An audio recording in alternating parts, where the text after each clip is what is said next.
Hello and welcome to our YouTube channel.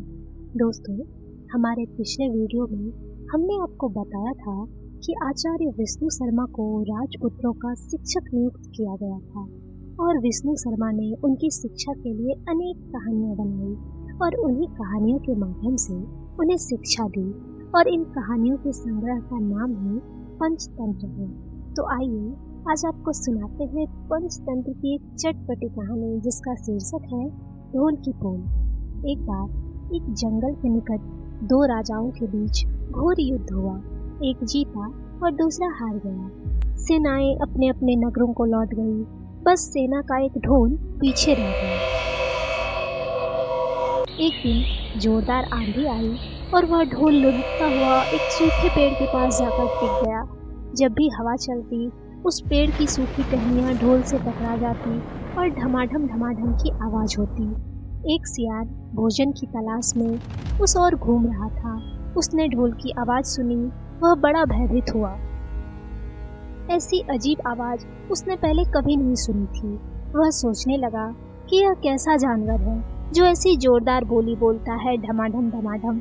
सियार छिपकर ढोल को देखता रहा, यह जानने के लिए कि यह जीव उड़ने वाला है या चार टांगों पर दौड़ने वाला। एक दिन सियार झाड़ी के पीछे छुपकर ढोल को देख रहा था। तभी पेड़ से नीचे उतरती हुई एक गिलहरी कूदकर ढोल पर उतरी। हल्की सी ढम की आवाज भी हुई। गिलहरी ढोल पर बैठी दाना कुतरती रही। सियार बड़बड़ाया, ओह, तो यह कोई हिंसक जीव नहीं है, मुझे भी डरना नहीं चाहिए। सियार फूंक कर कदम रखता ढोल के निकट गया, उसे सूंघा। ढोल का उसे ना कहीं सिर नजर आया और ना पैर। तभी हवा के झोंके से टहनियां ढोल से टकराई। ढम की आवाज हुई और सियार उछलकर पीछे जा गिरा। अब समझ आया। सियार उठने की कोशिश करता हुआ बोला, यह तो बाहर का खोल है, जीव तो इस खोल के अंदर है। आवाज बता रही है कि जो कोई जीव इस खोल के भीतर रहता है वह मोटा ताजा होगा, चर्बी से भरा हुआ शरीर होगा, तभी ये ढम की जोरदार बोली बोलता है।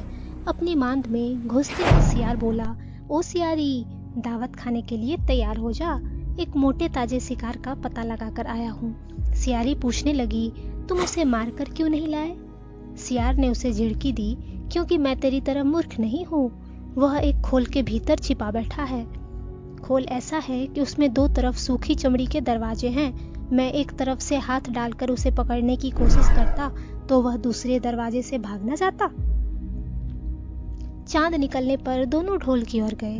जब वह निकट पहुंच ही रहे थे कि फिर हवा से टहनियां ढोल पर टकराई और ढम की आवाज निकली।